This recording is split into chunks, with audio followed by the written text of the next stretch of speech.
വരുവിന്നേശുവിനരികിൽ എത്ര നല്ലവൻ താൻ രുചിച്ചറികിൽ.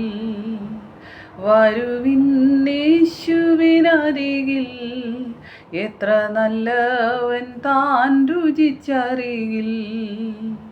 സ്നേഹിതരേവരും വെടിഞ്ഞാൽ അത് യേശുവിനോടു നീ പറഞ്ഞാൽ. സ്നേഹിതരേവരും വെടിഞ്ഞാൽ അത് യേശുവിനോടു നീ പറഞ്ഞാൽ.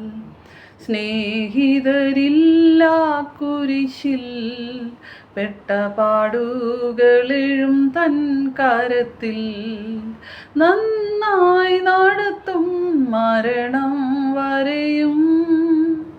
വരുവിന്നേശുവിനരികിൽ എത്ര നല്ലവൻ താൻ രുചിച്ചറികിൽ. ആമേൻ. സ്തോത്രം. ഇന്ന് പകൽക്കാലം കർത്താവ് യേശുക്രിസ്തുവിൻ്റെ പരിശുദ്ധമായ നാമം വാഴ്ത്തപ്പെടുമാറാകട്ടെ.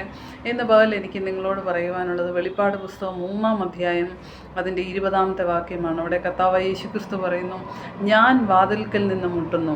ആരെങ്കിലും എൻ്റെ ശബ്ദം കേട്ട് വാതിൽ തുറന്നാൽ ഞാൻ അവൻ്റെ അടുക്കൽ ചെന്ന് അവനോടും അവൻ എന്നോടും കൂടെ അത്താഴം കഴിക്കും.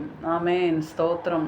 ദൈവത്തിൻ്റെ ജീവനുള്ള വചനത്തിനായി സ്തോത്രം ചെയ്യാം. പ്രിയമുള്ളവരെ, നിങ്ങളെ ഓരോരുത്തരെയും നമ്മളെ ഓരോരുത്തരെയും സ്നേഹിച്ച് കാൽവറിയിൽ മരിച്ച് ഉദ്ധാനം ചെയ്ത യേശു നിങ്ങളെ ഓരോരുത്തരെയും നിങ്ങളുടെ വാതിൽക്കൽ നിന്ന് മുട്ടുന്നു. യേശുവിനെ സ്നേഹിക്കാൻ പ്രിയമുള്ളവരെ, യേശുവിന് വേണ്ടി ഹൃദയം തുറന്നു കൊടുക്കാൻ പ്രിയമുള്ളവരെ.